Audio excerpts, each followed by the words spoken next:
437, thank you. That'll be good. You can taxi up too, but hold short of the taxiway if you would. Then I'll get your bonus as soon as I can. Okay, we'll taxi up, we'll hold short of Thank you very much.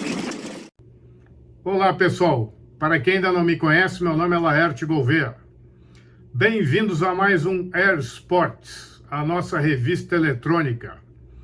É sempre um prazer enorme estar com vocês e vou começar pedindo que vocês se inscrevam no nosso canal, deixem seu like, deixem seu comentário após assistir o vídeo e compartilhem com os amigos. No programa de hoje, nós vamos comentar sobre mais dois assuntos. O primeiro, sobre aquele trágico e triste acidente entre a B-17 e aquele Bell P-63 no Dallas Executive Airport.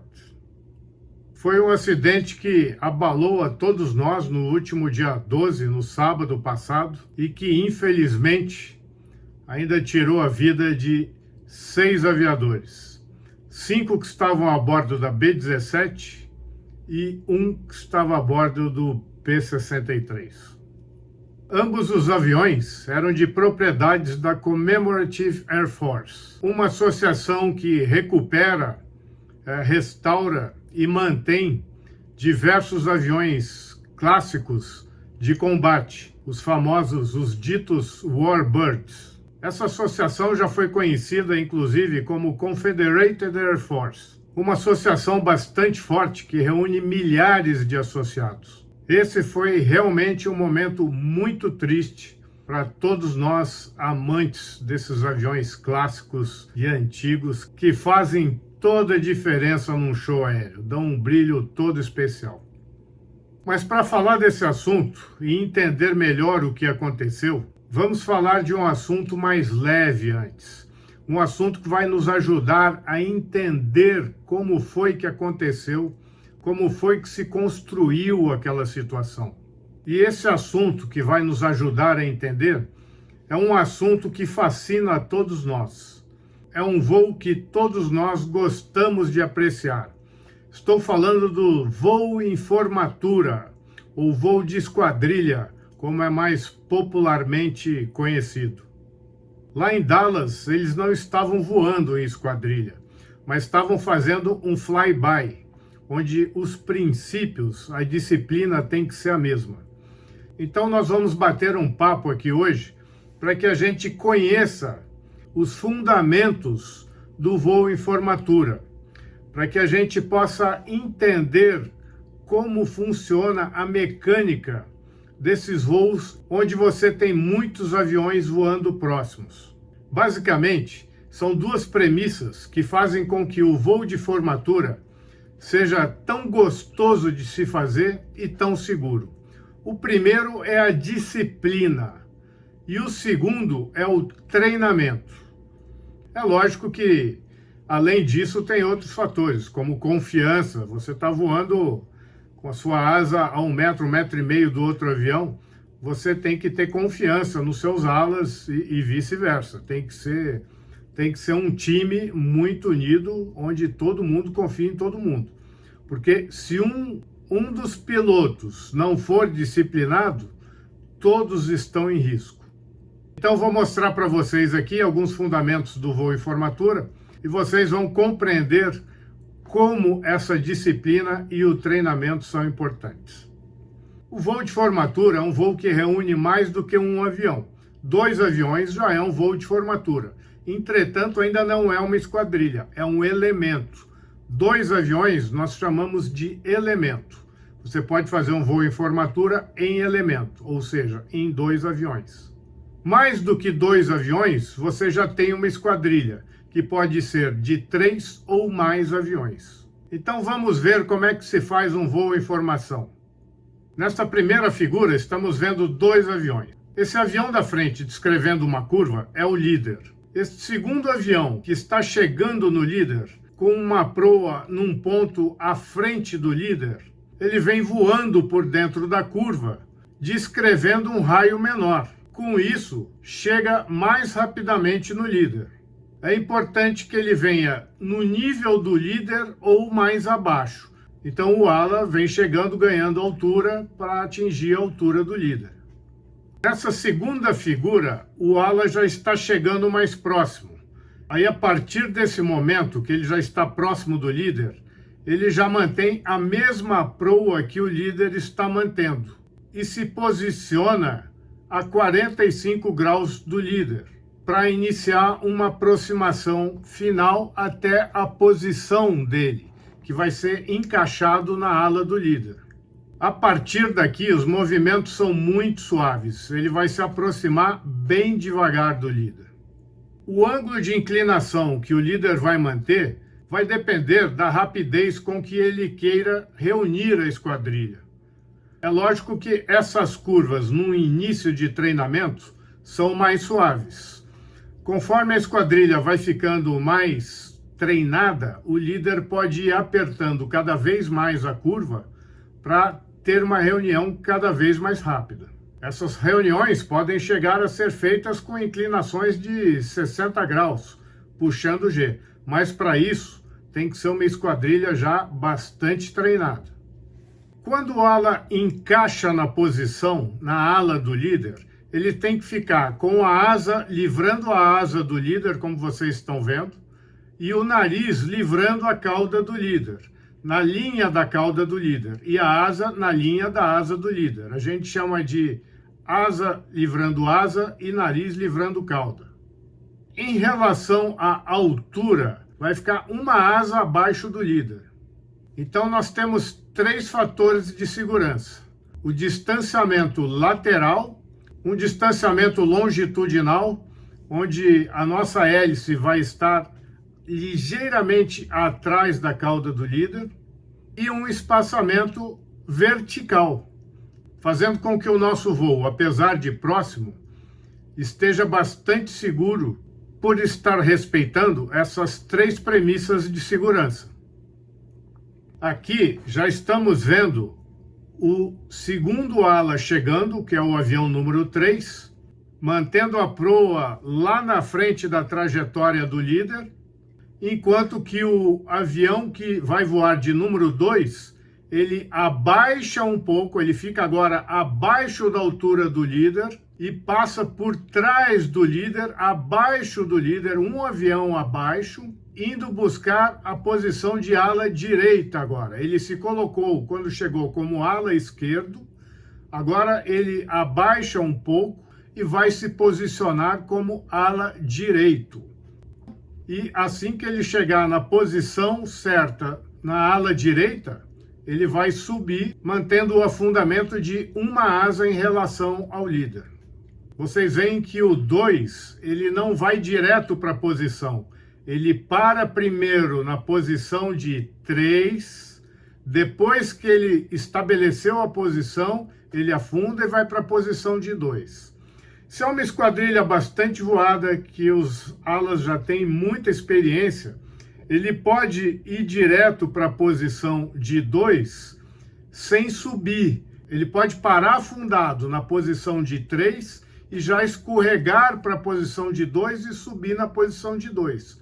Mas ele tem que se posicionar na posição do 3, como ala esquerdo, antes de ir para a ala direita. E por que essa disciplina é tão rígida? Numa esquadrilha é muito importante todo mundo saber onde os outros estão. Então é importante o 2 parar na posição como ala esquerdo, para que o líder veja o 2 e saiba depois que ele está passando por baixo dele para ir para a ala direita. Então o líder está sabendo onde está o 2 o tempo todo e já começa a procurar o 3. E vocês reparem também que na hora de passar por trás do líder, o 2 deixa um espacinho ali. Se pegar alguma wind shear, a hélice dele está livrando com segurança a cauda do líder. Aqui nós já temos o número 2 na posição, ele já subiu para a posição como ala direito, já está mantendo a asa dele uma asa abaixo do líder, com o nariz livrando a cauda e a asa livrando a asa. E o número 3 já chegou naquela posição que eu falei, próximo ao líder, onde ele já alinha com a trajetória do líder e se posiciona em relação a 45 graus com o líder.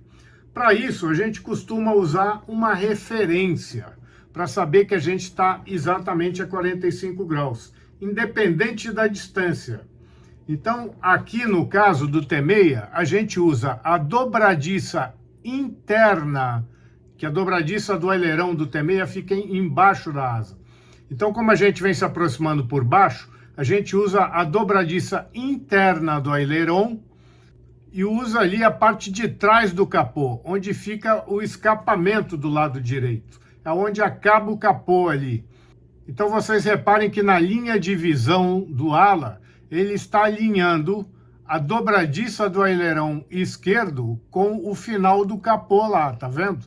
E ele vai se aproximar agora do líder, mantendo a trajetória do líder e mantendo a dobradiça interna do ailerão alinhada com o fim do capô lá, até chegar na posição. Quando chegar na posição, ele vai subir para aquela situação de uma asa abaixo do líder.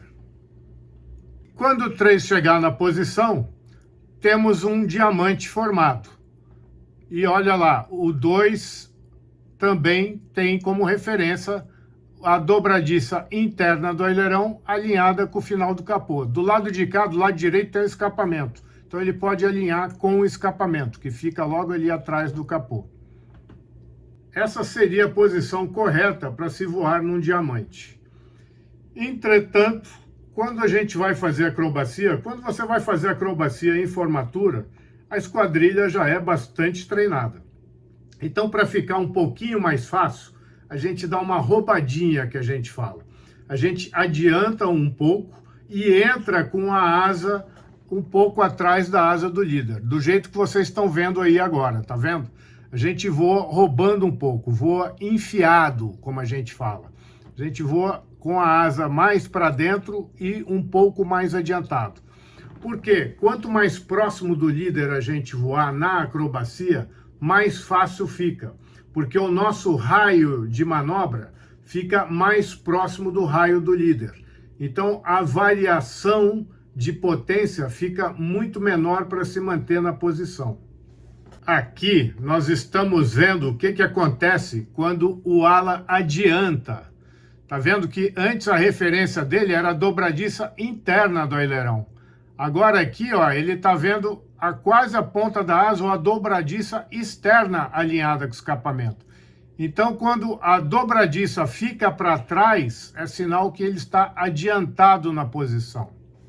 Os aviões que não têm a dobradiça aí embaixo, como o T6, você pode pegar o final do ailerão e alinhar com algum outro ponto do nariz. Aí vai depender de cada avião. A gente tem que ver no chão, a gente descobre esses pontos e depois mantém em voo. Agora estamos vendo o ala atrasado. Olha lá, a dobradiça ficou muito para frente. Então, quando a dobradiça fica para frente da linha de visão, o ala está atrasado. Você sabe que você está atrasando. E é muito importante o 2 se manter na posição sem atrasar ou adiantar, porque senão ele atrapalha a vida do 3. Porque o 3, além dele se manter na posição, ele tem que adiantar ou atrasar igual o 2, que é para a formatura ficar simétrica o tempo todo. Agora vamos ver algumas formações básicas. Eu disse que aqueles 3 aviões formam um diamante. O diamante pode ter 4 aviões dessa forma, ou pode ter até mais. Se você tiver mais aviões, você vai aumentando esse diamante. A Esquadrilha da Fumaça, por exemplo, voa com o diamante de 7. Lógico que, como eu falei, eles voam muito mais enfiado que isso, eles voam muito mais próximos. Essa formação é que chamamos de formação em V, que também pode aumentar, colocando mais um ala de cada lado, ou 2 ou 3, conforme você vai aumentando, vai formando um grande V no céu. Então, essa é a que chamamos de formação escalonada. Os aviões ficam escalonados e todos mantendo aquela referência que eu falei. O 2 mantendo a referência em relação ao 1, o 3 mantendo em relação ao 2, o 4 em relação ao 3 e assim por diante. Se todos mantiverem cravadas as referências, a formação fica simétrica. Essa é o que chamamos de linha de frente. Não é uma formação das mais fáceis de manter, porque qualquer avião que adiante um pouquinho ou atrase, fica fácil de perceber a falha. Então, é uma formação que requer muita atenção, porque você tem que manter a posição cravada sem deixar aproximar ou afastar o seu avião em relação ao avião ao lado. Por isso, essa é uma formação que se usa muito pouco. Durante o show, a gente faz 1 ou 2 vezes, rapidamente, mas não fica muito tempo na formação, porque é uma formação cansativa de se voar.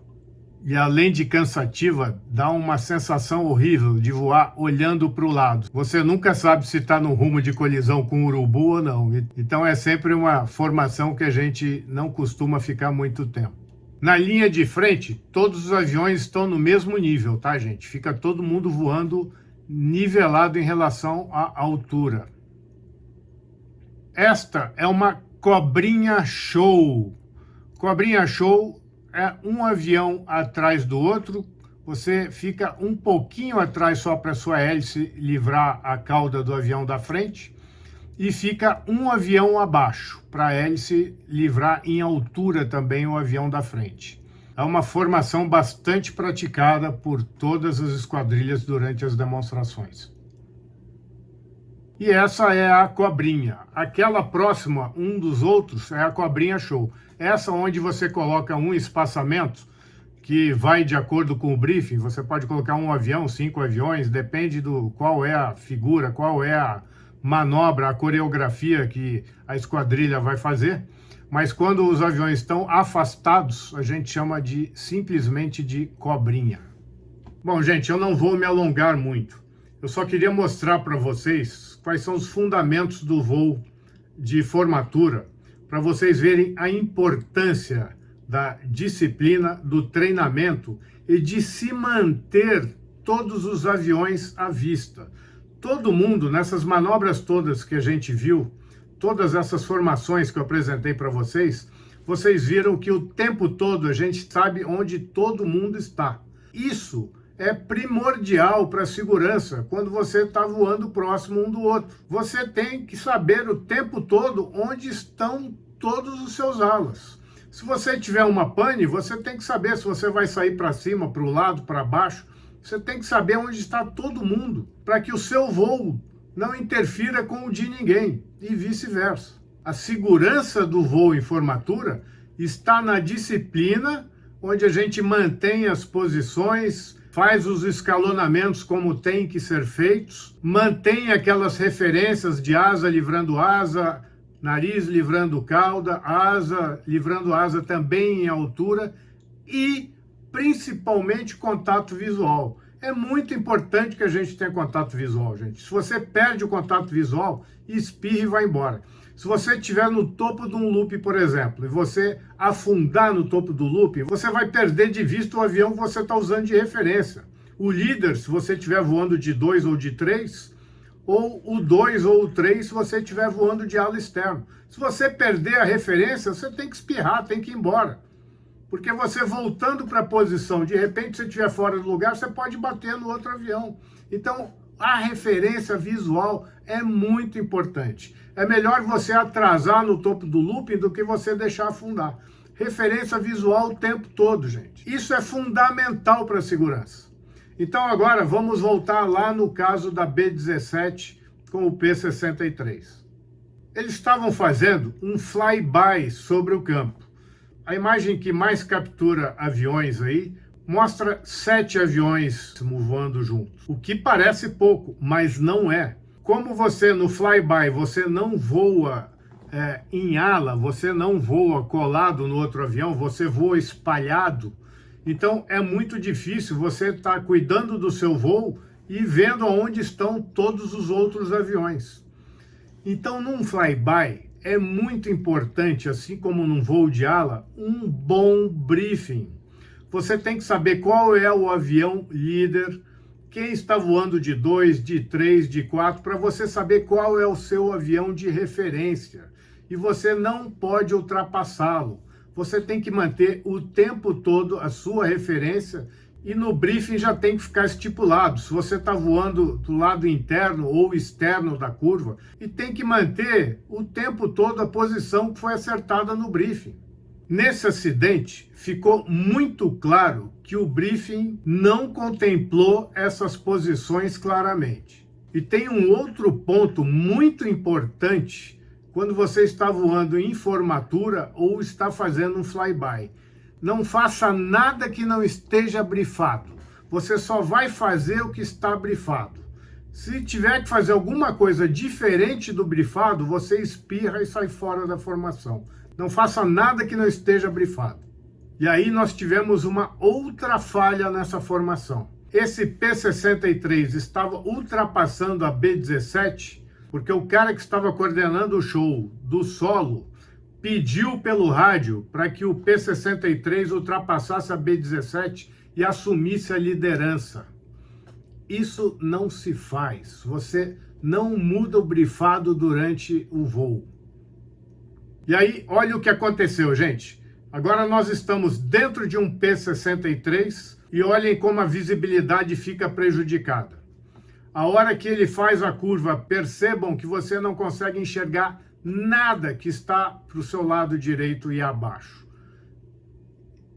E foi exatamente nesta atitude que ele bateu na B-17. Então ele não estava vendo a B-17. Essa ultrapassagem, para acontecer, ele teria ou que ter afundado para ultrapassar a B-17 por dentro da curva, afundado em relação a B-17, ou ele teria que ter ido por fora. Ele teria que ir por baixo até o lado de fora e ter ultrapassado por fora, até assumir a liderança da formação. É como eu comentei aí em alguns grupos. Eu tenho 30 anos convivendo com voo de esquadrilha. Nesses 30 anos foram 29 de circo aéreo, foram 5 com a fumaça e mais vários outros contatos com outras esquadrilhas. Vocês já viram aqui no Airsport um programa onde eu estava voando com os snowbirds. Então eu conheci várias esquadrilhas, eu convivo com isso há muito tempo. E na minha cabeça ficou claro que ali faltou um briefing mais detalhado. Eu até consigo entender o que aconteceu. Ali eles tinham uma seleção de Top Guns.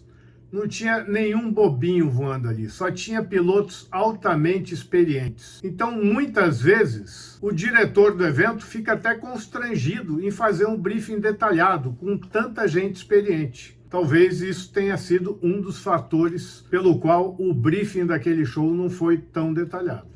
Eu assisti uma entrevista de um inspetor do NTSB, onde ele cita que o briefing e a organização vai ser um dos pontos que eles vão avaliar.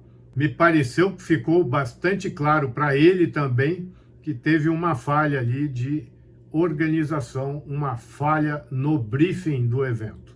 E briefing é tudo. Eu vou encerrar aqui contando uma historinha que eu já contei em algum outro programa aqui que eu não lembro qual foi. Mas foi um cruzamento que eu fiz com o Ribeiro Júnior lá em Araras, onde a gente fazia um desfolhado, saía um para cada lado da pista, fazia meia perna de 8 cubano e vinha para um cruzamento sobre a pista para depois fazer um tunô de cada lado cada um. Quando eu fiz o desfolhado e puxei a meia perna de 8 cubano, eu fiquei com o sol na cara. E quando eu desvirei o avião, já era um fim de tarde, o sol ficou bem na minha cara. E aquele para-brisa do T6, já meio antigão, meio vitrificado, eu passei a não enxergar mais nada, eu não via nada. Eu só via o que estava abaixo, eu via a pista abaixo. Mas para frente eu não via nada, eu não ia conseguir achar o Ribeiro de jeito nenhum. Então o que eu fiz? Eu fiz o brifado. O brifado é que eu ia passar do lado da pista mais próximo ao público, do lado direito da pista, e o Ribeiro ia passar no eixo da pista. Como eu já conhecia o Ribeiro, eu sabia que ele ia passar muito baixo, que o Ribeiro era o Ribeiro, né? Não tinha low line para o Ribeiro. Ele vinha, fazia demonstração raiz, vinha para o chão de verdade. Então eu fui para o chão também. Eu me alinhei com a faixa do lado direito da pista. Eu sabia que ele vinha abaixo, eu fiquei o mais baixo possível. Botei minha hélice a 2 palmos do chão, fiquei no efeito solo ali e fiquei mantendo. Quando eu vi o Ribeiro, gente, vocês não vão acreditar, eu tomei um susto. Ele já estava passando quando eu vi o Ribeiro, ele já estava do meu lado, eu não enxerguei nada, hora nenhuma. Eu pensei full, não deu para pensar o resto, porque ele já tinha passado. Ainda bem que eu não precisei falar o resto da frase, que nós passamos ilesos, mas passamos muito próximos um do outro. Se a minha hélice estava a 2 palmos do chão, minha asa passou 1 palmo da dele. Foi o cruzamento mais próximo que eu fiz na vida. Passamos muito colados. E aí eu fiz o tunô e subi preocupadíssimo. Falei, agora acabou minha carreira de piloto de esquadrilha, né? Eu tô desempregado. Quando eu pousar no chão, o Ribeiro vai ficar louco da vida, vai me dar um tremendo de um esculacho e o Carlos vai me mandar passear. Acabou minha carreira. E eu falei, bom, só me resta aproveitar o final do show. Era uma tarde maravilhosa, não tinha uma nuvem no céu, vento zero, ideal para voar. E voar na ala do Ribeiro é a coisa mais prazerosa do mundo. Voar na ala do Ribeiro e do Braga era muito fácil. Os dois tinham uma mão de veludo para voar. Então eu aproveitei o resto do voo e preocupado até a última hora. Quando nós pousamos e estacionamos, os nossos mecânicos eram treinados, eu já falei isso para vocês, eles eram treinados para nos trazer uma cerveja estupidamente gelada. A gente descia do avião, pegava a cerveja e ia fazer um brinde. Quando eu fui para o brinde, agora o Ribeiro me mata. Eu fui morrendo de medo, falei, o chefe agora eu vou ver o chefe bravo. Eu nunca vi, mas hoje eu vou ver o chefe bravo. E quando nós fizemos o brinde, o chefe estava feliz da vida, elogiou um monte o cruzamento, adorou. Achou que foi fantástico o nosso cruzamento, que foi muito preciso, foi muito legal, e eu fiquei quieto, né? Eu nunca contei para ele que eu cruzei sem ver. E, gente, por que eu consegui fazer esse cruzamento e não espirrei? Por que eu tive a confiança de ir para um cruzamento sem ver o outro avião e sem espirrar? Porque eu sabia da disciplina, como o Ribeiro levava a disciplina a sério, como nós do circo levávamos disciplina a sério. Então o brifado seria feito. Eu mantive o brifado e deu certíssimo. Então, gente, disciplina é fundamental no voo de formatura. Disciplina e treinamento. E não é porque se trata só de um flyby que é menos importante. Muito pelo contrário, como eu falei, num flyby é mais difícil de você saber onde está todo mundo. Então, às vezes, num flyby é muito mais importante até a disciplina e um bom briefing do que numa esquadrilha que já está todo mundo acostumado a voar com todo mundo. Eu não sei o que vai sair desse relatório, mas vamos aguardar para ver. Eu tenho certeza que alguma coisa em relação ao briefing vai ser dito nesse relatório. Vamos aguardar para ver. Gente, foi um prazer enorme estar com vocês mais uma vez. Eu espero que vocês tenham gostado do nosso bate-papo. Não deixem de se inscrever no canal, deixar o seu like, comentar o que você achou do nosso programa hoje e compartilhar com os amigos. Um abraço, até mais um Air Sports.